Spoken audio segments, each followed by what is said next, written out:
Hello and very warm welcome to all of you. कैसे हैं आप सब? मैं आपका मेंटर और आप देख रहे हैं लर्न इंग्लिश विदाउट रूल्स का स्पेशल सेशन। आज का ये स्पेशल सेशन सेंटेंस इंप्रूवमेंट के क्वेश्चन पर आधारित है और आज ये सेंटेंस इंप्रूवमेंट का पहला सेट है। इस सेट में कुल 10 क्वेश्चन शामिल किए गए हैं। हर एक क्वेश्चन को बारी बारी से आपके सामने रखेंगे। 20 सेकंड की समय सीमा आपको उपलब्ध कराई जाएगी। उस समय सीमा के अंतर्गत इस क्वेश्चन को अपनी सूझबूझ और पिछले इसके इंट्रोडक्शन के एपिसोड में बताए गए स्ट्रेटजी को फॉलो करते हुए सॉल्व करना है, आंसर में लाना है और मेरे द्वारा दिए गए एक्सप्लेनेशन को गौर से सुनकर समझने की कोशिश करनी है कि आखिरकार कौन सी ऐसी वजह रही जिससे मैंने किसी एक ऑप्शन का चुनाव किया आंसर के तौर पर और बाकी सबको एलिमिनेट कर दिया। यह बहुत अहम हो जाता है क्योंकि बहुत सारे बच्चों में यह कमी पाई जाती है कि उन्हें बहुत सारे रूल्स पता है, उन्होंने बहुत सारे रूल्स को किसी भी तरीके से याद कर रखा है, जो भी जिस किसी भी तरीके से उनके जहन में वो है, बट उसे वो इंप्लीमेंट नहीं कर पाते हैं। तो ये इंप्लीमेंट कर पाना तभी संभव होगा जब आप मेरे द्वारा जो एक्सप्लेनेशन दिया जाता है उसको गौर से सुनेंगे और बिना भगाए हुए उसको समझने की कोशिश करेंगे। इसलिए वीडियो में शुरू से अंत तक जरूर बने रहिएगा।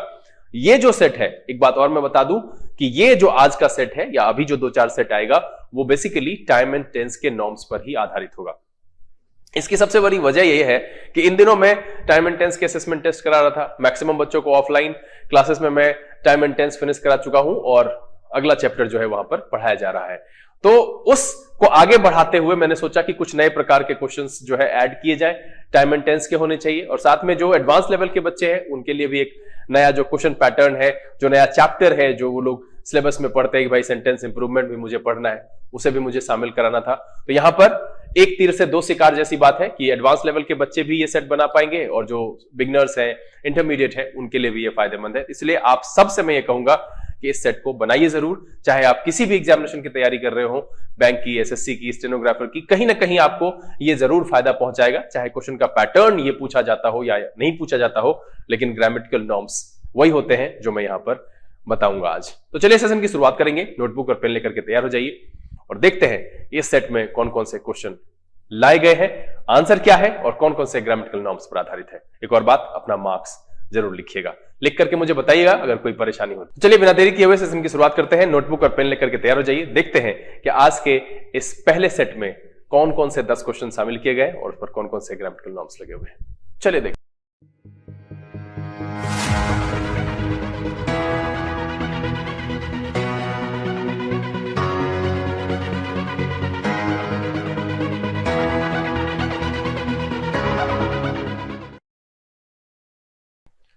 आइए हम आज के सेशन की शुरुआत करते हैं और सेंटेंस इंप्रूवमेंट पर आधारित इस 10 सवाल को सॉल्व करते हैं।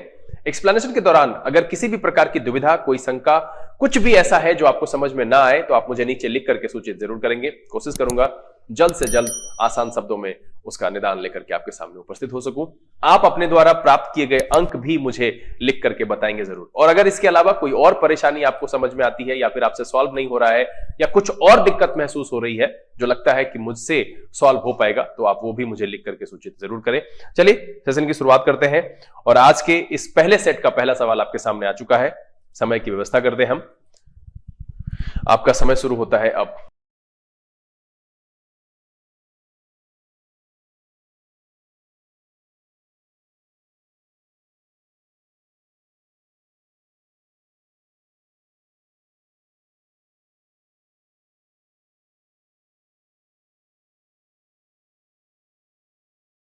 Times up. देखिए क्या कह रहा है। कह रहा है the new facts he has discovered could not change my opinion. देखिए बहुत सारे बच्चों को यह दुविधा मन में हो रही होगी कि यहां पर जो है ये कहानी प्रेजेंट की है और यहां कुड लिखा हुआ है, तो ये पास्ट में लिखा हुआ है, तो ये कैसे होगा। तो देखिए यहां पर दो तरह की घटनाएं हैं। जो इस नए फैक्ट की बात की जा रही है उसकी डिस्कवरी पहले हुई और उसका प्रभाव वर्तमान समय तक दिखाने के लिए जो यहां क्वेश्चन में लिखा गया है, जो राइटर ने लिखा है कि the new facts he has discovered, मतलब जो नया फैक्ट उसने खोजा है।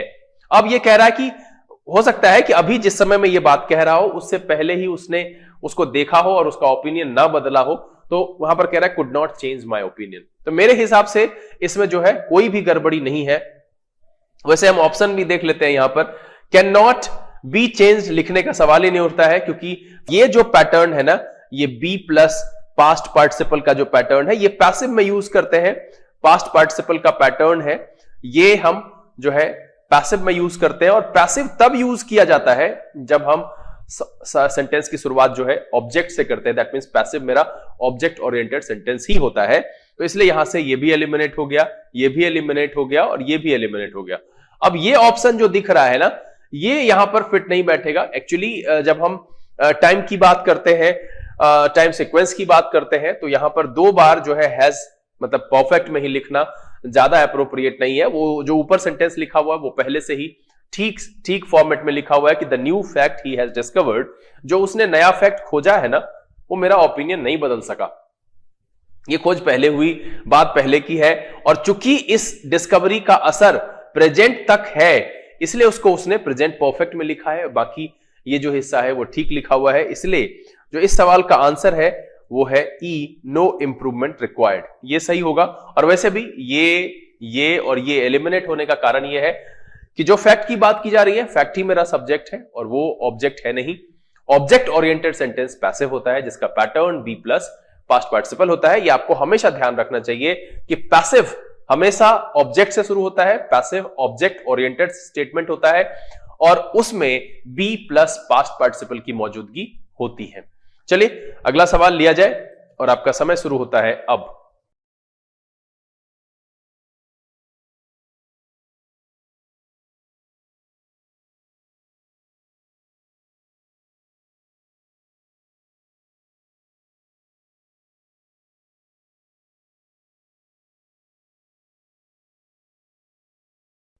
Times up. देखिए सवाल में क्या कह रहा है कि टूरिस्ट्स हैव स्टिल कम। तो ये कहीं ना कहीं प्रेजेंट का जो है फिनिश्ड एक्शन है। जो सुपर बिगनर्स भी बच्चे हैं वो इस बात को समझ गए होंगे, क्योंकि मैं क्लास में इसको बता चुका हूं। यहां पर फिनिश्ड एक्शन दिख रहा है, कह रहा है टू इजिप्ट, है ना, आ चुके हैं या आए हैं। तो यहां पर जो एक तो सबसे पहले स्टिल लगा हुआ है, ये इसको कहीं ना कहीं जो है कंट्राडिक्ट कर रहा है सिचुएशन में यहां पर, और वही हिस्सा मेरा अंडरलाइंड है। साथ में कह रहा है कि अब ये तो समझ में आ रहा है कि वहां पर कुछ गड़बड़ी है कि टूरिस्ट्स हैव स्टिल कम, इस तरीके से यहां नहीं लिख सकते। आगे देखते हैं, and are probably still inscribing their names on the old stones. अब देखिए कि ये जो है is R M plus V4, ये जो कंटिन्यूअस का पैटर्न है वो क्या है, is R M plus V4। मतलब है कि यहां सेंस पढ़ करके ऐसा लग रहा है कि अभी भी आ रहे हैं और अपना नाम खुदवा रहे हैं, है ना, ओल्ड स्टोन्स पर, है ना। Are probably still inscribing their names on the old stones. तो यहां पर ये हैव जो है वो ठीक नहीं लग रहा है, और इसके साथ जो ये वर्ब का तीसरा फॉर्म लिखा हुआ है ये सही नहीं है। यहां पर अगर हम देखें तो कह रहा है कि tourists are still coming to Egypt, tourists are still coming to Egypt and are probably still inscribing their names on the old stones। तो यहां पर इसी से मेरा जो है वो फिट बैठ जा रहा है। मुझे ये लग रहा है कि ए नंबर जो ऑप्शन है वो मेरा एप्रोप्रिएट है सेंटेंस के सिचुएशन के हिसाब से। लेकिन फिर भी हम यहां पर देखेंगे विल हैव यूज नहीं होगा, ये हैव कम तो पहले ही मैं हटा चुका हूं, केम पास्ट में है, बिल्कुल नहीं हटेगा। तो इसीलिए जो इसका जो आंसर है वो हो जाएगा आपका ए। मैंने यहां पर कहा कि केम स्ट्राइक ऑफ जो है पास्ट में है, बिल्कुल वहां पर एडजस्ट नहीं होगा। कभी कभी जो है देखिए मैं यहां पर एलिमिनेट करता हूं और मैंने ये कह दिया कि नहीं हटेगा, तो इन चीजों को ध्यान में नहीं रखना है। मैंने जो पहले बात कही है उस पर विशेष करके गौर करेंगे। मैंने पहले जो सेंटेंस को है पूरा एक्सप्लेन कर दिया, तब मैं ऑप्शन पर आया। आप कैसे बना रहे हैं, आप एलिमिनेट कर रहे हैं, सिलेक्ट कर रहे हैं, या ऑप्शन को बारी बारी से फिट करके देख रहे हैं, तो शुरुआती दौर में ये चलेगा। लेकिन जिस तरीके से आप एरर स्पॉटिंग के क्वेश्चन को सॉल्व करते थे वो आप देखेंगे वहां पर, और ये समझने की कोशिश करेंगे कि आखिरकार कौन सा ऑप्शन हो सकता है। तो मैंने जब इस सेंटेंस को पढ़ा तो हैव स्टिल कम कहीं ना कहीं थोड़ा सा कंट्राडिक्टरी लगा वहां पर। फिर आगे जाकर के उसका जवाब खुद मुझे मिल गया कि are probably still inscribing their names on those old stone. तो यहां पर जो है सीधा सा हो जाएगा कि टूरिस्ट आर स्टिल कमिंग, कि वो अभी भी आ रहे हैं और अपने नाम खुदवा रहे हैं ओल्ड स्टोन्स पर। तो ये जाकर के तब यहां पर सही हो जाएगा, और इसीलिए जो इसका आंसर हो जाएगा वो हो जाएगा ए। चलिए अगला सवाल लिया जाए, और आपका समय शुरू होता है अब।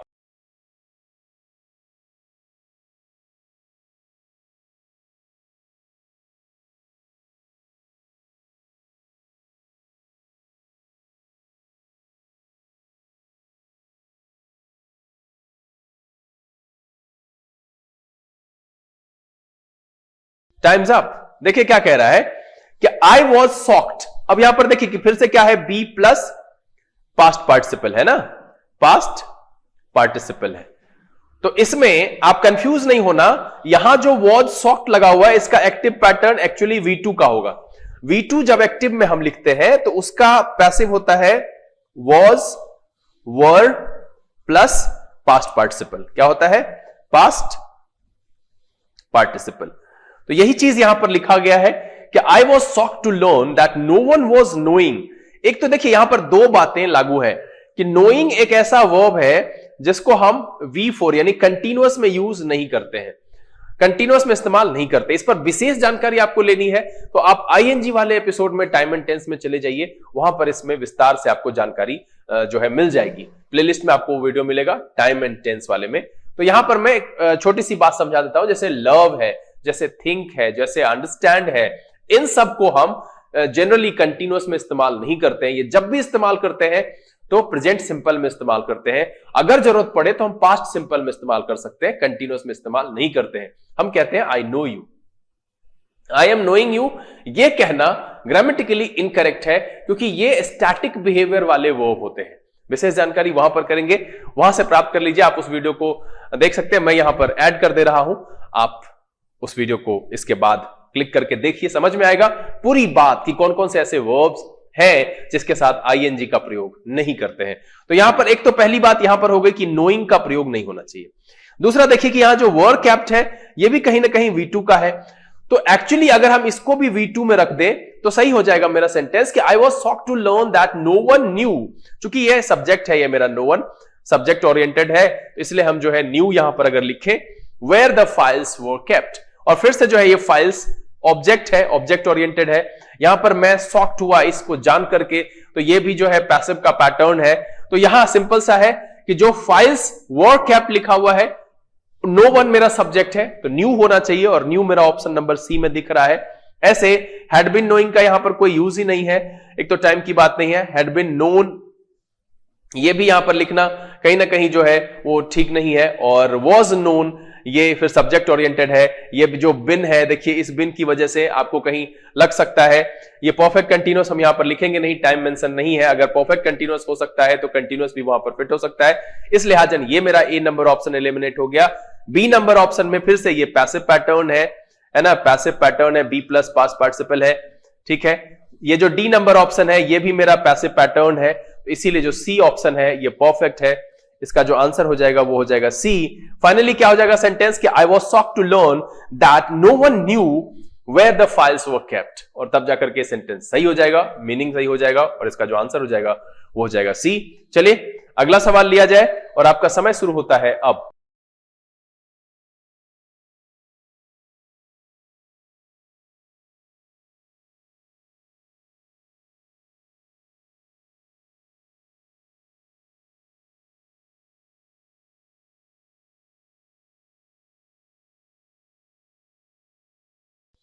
Times up. देखिए क्या कह रहा है, ऑल यू रियली नीड।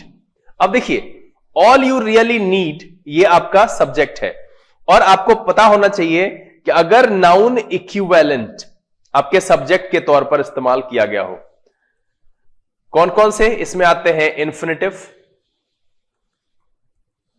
उसमें आ जाता है जिरंड, उसमें आ जाता है फ्रेज, और सिंगल है ऑल यू रियली नीड। इसको हमने सब्जेक्ट के तौर पर इस्तेमाल किया है, ये एक फ्रेज है, और अगर ये सिंगल होता है, अकेले लिखा जाता है, तो इसके साथ वर्ब सिंगुलर यूज किया जाता है। बिल्कुल वहां पर ठीक है कि is a mask, a tube, a flippers and a spear gun. यहां पर कहीं से भी ये आर लिखना गलत है। Your real need, all your real need, यहां पर फिर से क्या मतलब है इसको लिखने का, जो वहां लिखा गया है वो एप्रोप्रिएट है। देखिए इसको बदल नहीं देना है मुझे, एडिट नहीं करना है। उसके बाद यू रियल नीड, यहां पर ऑल यू रियली नीड, यहां पर जो है वो ज्यादा ये एप्रोप्रिएट है, इसका प्रयोग ये गलत है, ठीक है, ये नीडेड भी नहीं होगा। तो सबसे बेहतर जो यहां पर है, चारों का चारों ऑप्शन जो है वो उस जो अंडरलाइन हिस्सा है उसको रिप्लेस कर पाने में सक्षम नहीं, सबसे बेहतर है वहां पर। और इसके पीछे जो ग्रामेटिकल नॉर्म्स की बात करेंगे तो मैंने पहले कहा कि नाउन इक्विवेलेंट, चाहे वो इन्फिनिटिव हो, to play is good for health, playing is good for health, ठीक है। What is done is done.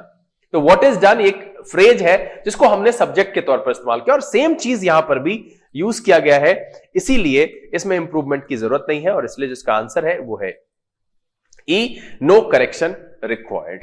चलिए अगला सवाल लिया जाए और आपका समय शुरू होता है अब।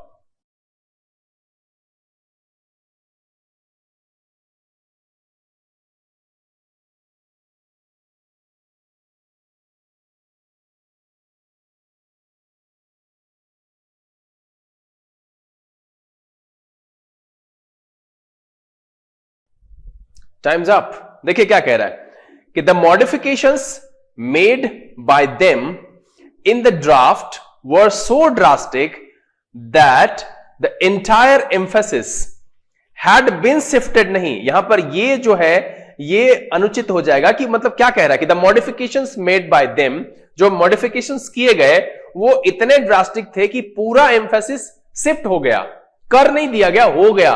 तो यहां पर जो एंटायर एम्फेसिस है उसको सब्जेक्ट के तौर पर लिया गया है, और ये जो मेरा सेंटेंस है ये सब्जेक्ट ओरिएंटेड हो गया, एंड दैट्स व्हाई हम इसमें पैसिव पैटर्न अलाउ नहीं कर सकते, बिन का प्रयोग नहीं होगा। तो यहां पर क्या हो जाएगा, यहां जो हैड बिन शिफ्टेड है ये चेंज होना चाहिए हैड शिफ्टेड में।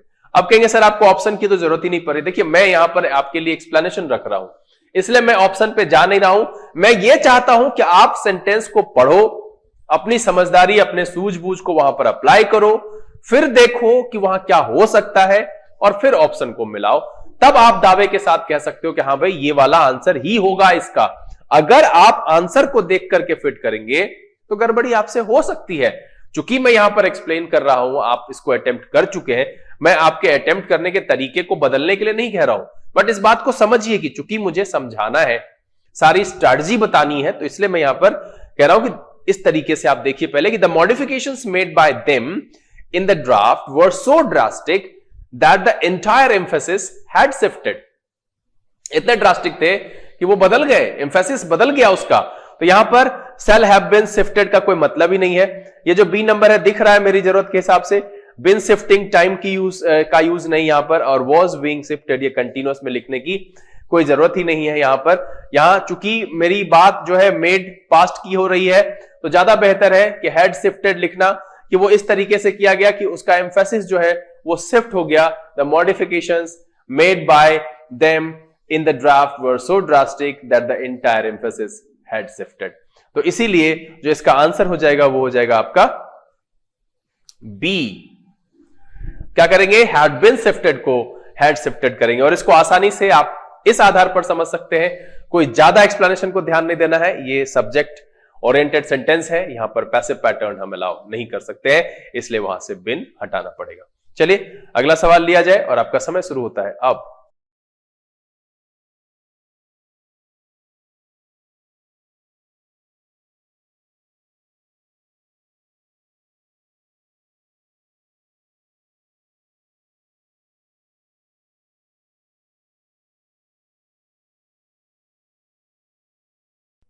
Times up. देखिए क्या कह रहा है, the sight of the accident was so frightened. अब देखिए कि ये जो पैटर्न है ये पैसिव पैटर्न है, अभी जो दिख रहा है मुझे, ठीक है। क्यों दिख रहा है भाई पैसिव पैटर्न, क्योंकि ये जो है ये बी प्लस पास्ट पार्टिसिपल है ना। लेकिन यहां जो साइट ऑफ द एक्सीडेंट है इसको हमने सब्जेक्ट के तौर पर लिखा है, ये मेरा सब्जेक्ट है एक्चुअल, कि वो इतना डरावना था। The sight of the accident was so frightening, यहां पर फ्राइटन लिखना बिल्कुल गलत है, इसमें जो है इसका फोर्थ फॉर्म मुझे लिखना पड़ेगा, so frightening that the bystanders could not utter a single word. तो देखिए यहां भी पास्ट है, यहां भी पास्ट है, कोई दिक्कत नहीं है, पास्ट के हिसाब से टाइम एंड टेंस के आधार पर ये फिट बैठ गया। बट यहां एक्टिव के पैटर्न, चूंकि ये सब्जेक्ट ओरिएंटेड है, कि साइट जो था एक्सीडेंट का वो बहुत डरावना था, इतना डरावना था, ये कहना चाह रहा है यहां पर, इसलिए सो फ्राइटेंड नहीं होगा, और इसमें क्या हो जाएगा, वॉज सो फ्राइटनिंग दैट। देखिए ऑप्शन नंबर बी है, सो फ्राइटनिंग दैट, इसलिए एक्सट्रीमली फ्राइटनिंग एज इसकी जरूरत नहीं है, यह अनावश्यक है वहां पर। जब लगा सो वेरी फ्राइटनिंग बिकॉज, इसको लगाने की जरूरत ही नहीं है, दैट मेरा सही है वहां पर। एक्सट्रीमली ये तो फिर लगेगा नहीं, वॉज एक्सट्रीमली फ्राइटेंड, यहां पर आईएनजी वाले ऑप्शन मेरे पास है, लेकिन इसमें क्या है कि ये अनावश्यक बदलाव है, इसका अनावश्यक जो है एक्सट्रीमली इस ऑप्शन में ऐड कर दिया गया। तो सबसे बेहतर जो मेरा आंसर है वो बी है, और इसीलिए जो इस क्वेश्चन का आंसर हो जाएगा वो हो जाएगा बी। सेंटेंस क्या होगा finally? The sight of the accident was so frightening that the bystanders could not utter a single word, और तब जाकर के ये बिल्कुल सही हो जाएगा। चलिए अगला सवाल लिया जाए और आपका समय शुरू होता है अब।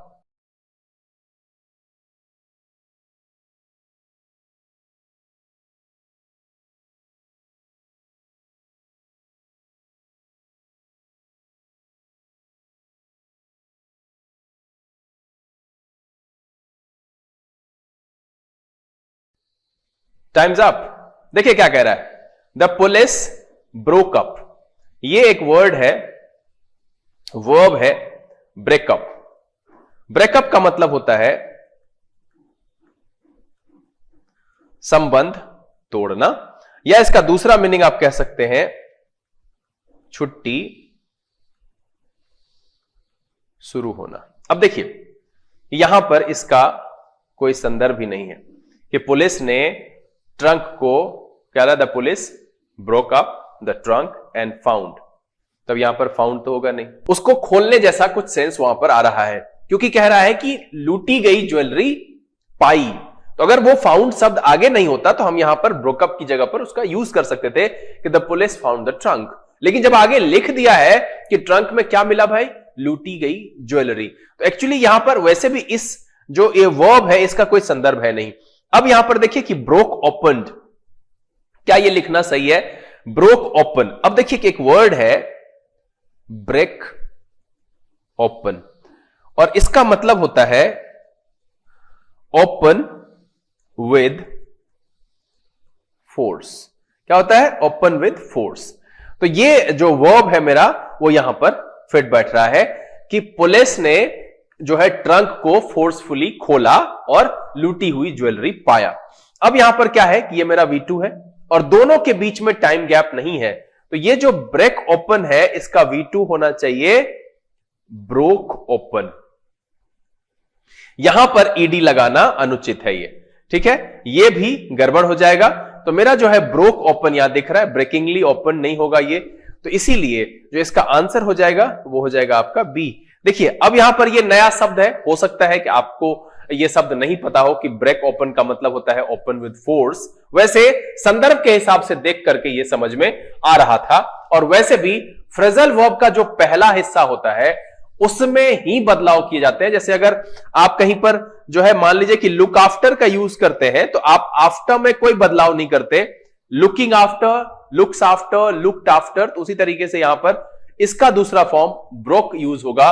ओपन के साथ छेड़छाड़ करने की जरूरत नहीं है, तो इसीलिए जो इसका आंसर हो जाएगा वो हो जाएगा बी।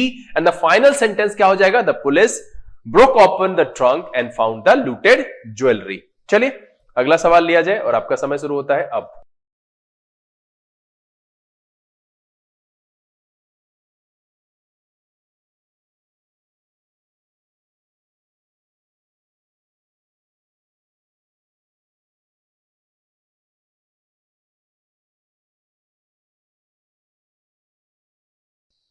Times up. देखिए क्या कह रहा है, I am working on this job since last Monday.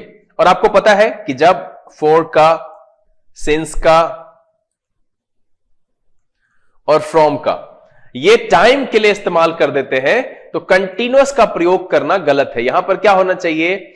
I have been working होना यह चाहिए। क्यों ऐसा हुआ? क्योंकि जब भी टाइम यूज किया जाता है, सिंस, फॉर, फ्रॉम यूज किया जाता है तो हम परफेक्ट कंटिन्यूअस का इस्तेमाल करते हैं, कंटिन्यूअस का इस्तेमाल नहीं करते हैं। तो यहां पर वॉज वर्किंग गलत है, हैव बिन वर्किंग ये सही है, बीइंग वर्क्ड गलत है, वर्ड टू हैव वर्क्ड ये सब सारे बेफालतू के इस्तेमाल है। सीधा सीधा है कि आपको पता ही है कि इसका इस्तेमाल जो फॉर है इसका इस्तेमाल हम तीनों टेंस में करते हैं, पीरियड ऑफ टाइम को बताने के लिए करते हैं, सिंस का इस्तेमाल पॉइंट ऑफ टाइम को बताने के लिए करते हैं प्रेजेंट और पास्ट में, सिंस ऑफ जो है फ्रॉम जो है वो फ्यूचर के लिए इस्तेमाल होता है जब मुझे पॉइंट ऑफ टाइम बताना होता है। ठीक है, ये फ्यूचर में यूज होता है, ये कहां यूज होता है? प्रेजेंट एंड पास्ट में। ठीक है, और ये होता है ऑल टेंसेस, है ना। ऑल टेंसेस कहने का मतलब है ऑल टाइम के लिए, टेंसेस लिखना यहां पर सही नहीं है, ऑल टाइम यानी present, past and future, all time के लिए इस्तेमाल होता है। प्रेजेंट, पास्ट, फ्यूचर तीनों समय में इस्तेमाल हो सकता है। किसके लिए? ये पीरियड ऑफ टाइम को बताता है ना, और ये दोनों जो है पॉइंट ऑफ टाइम को बताता है। इतना ध्यान में रखिएगा, इस पर भी सवाल कभी कभी आ जाता है। तो सिंपल सा है कि जब मैंने यहां पर देखा सिंस लास्ट मंडे, तो समझ में आ गया कि भाई आई एम वर्किंग नहीं होगा, और यहां पर आई हैव बीन वर्किंग हो जाएगा, और इसीलिए जो इसका आंसर हो जाएगा वो हो जाएगा आपका बी। चलिए अगला सवाल लिया जाए, और आपका समय शुरू होता है अब।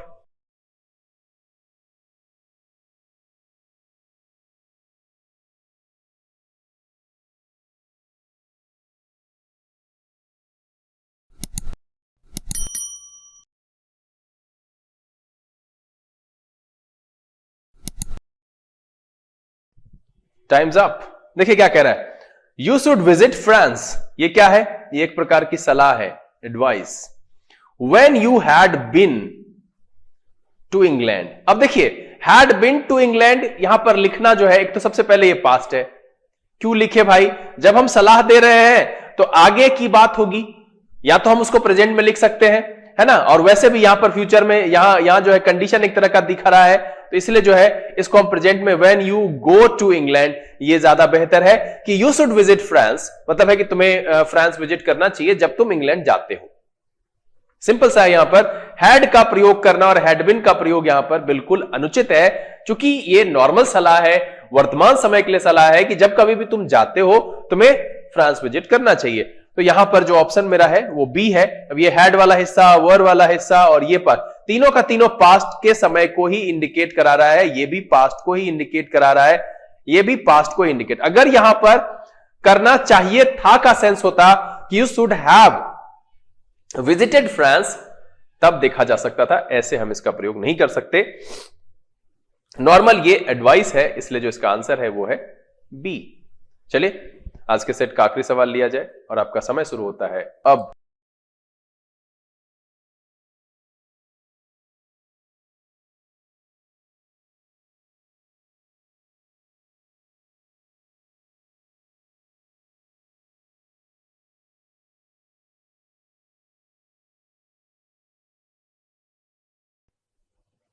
Times up. देखिए क्या कह रहा है, he is one of the best players. और आपको पता है कि ऑफ के प्रयोग के बारे में मैंने कई बार बताया है। जब इससे हम रिलेशन बताते हैं, रिलेशन दर्शाते हैं, तो इसके साथ जो नाउन यूज होगा वो सिंगुलर प्लुरल दोनों हो सकता है।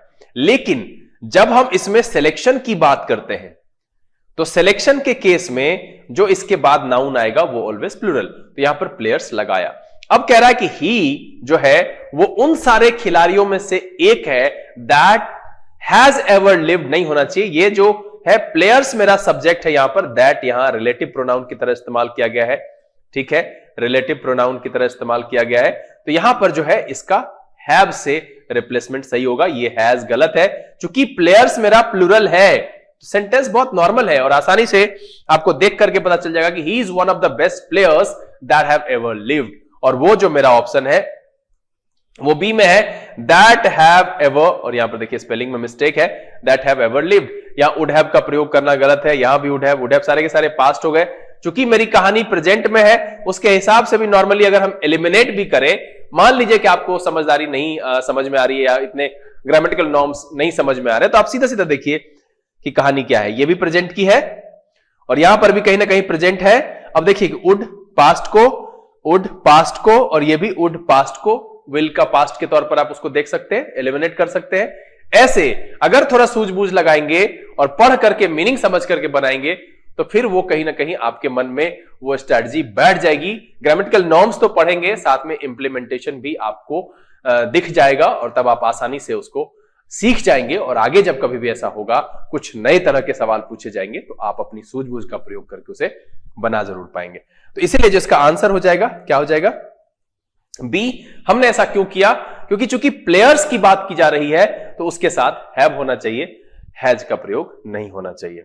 उम्मीद करता हूं कि आज का जो ये पहला सेट रहा सेंटेंस इंप्रूवमेंट का, ये आपके लिए काफी मजेदार था, और एरर स्पॉटिंग से हट करके एक अलग तरह के सवाल जो कि टाइम एंड टेंस के ही ग्रामेटिकल नॉर्म्स पर आधारित थे, इसको बना करके आपको बहुत मजा आया और ये वीडियो आपको पसंद आया होगा। अगर वीडियो आपको अच्छा लगा, आप इसे लाइक कर दें। अगर आपने चैनल सब्सक्राइब नहीं किया है, प्लीज सब्सक्राइब कर लीजिए। बेल आइकन जरूर प्रेस कीजिएगा ताकि यहाँ से अपलोड की गई वीडियोस की नोटिफिकेशन आपको मिले, आपका कोई भी सेशन मिस ना हो। जो लोग यहाँ पर पहले से जुड़े हुए हैं वो इसे ज्यादा से ज्यादा सोशल नेटवर्किंग साइट पर शेयर करें, पढ़ें, पढ़ाएं, खुश रहें, मस्त रहें। जैसा कि मैंने आपसे पहले ही कहा है कि इंस्टीट्यूशंस भले ही बंद कर दिए गए हैं 7 दिन के लिए, लेकिन मैं आपके लिए प्रत्येक दिन एक रोचक एपिसोड के साथ उपस्थित होऊंगा जो आपके ज्ञान के संवर्धन में बहुत मददगार होगा। इसीलिए इस चैनल के साथ बने रहिए। हर एक वीडियो को जहां आपकी जरूरत है प्लेलिस्ट में जाइए। अगर आपने वॉइस नहीं पढ़ा है आप उसे देख सकते हैं, अगर आप नरेशन सीखना चाहते हैं आप उसे देख सकते हैं। वीडियो के साथ बने रहिए, अपनी पढ़ाई को बंद नहीं कीजिएगा। समय है यहां से विदा लेने का। अगले दिन फिर कल एक रोचक एपिसोड के साथ आपके सामने उपस्थित होंगे। तब तक के लिए लर्निंग विदाउट टूल्स के सेशन से this is B K Singh signing off. Keep reading, keep practising. Thank you, God bless you.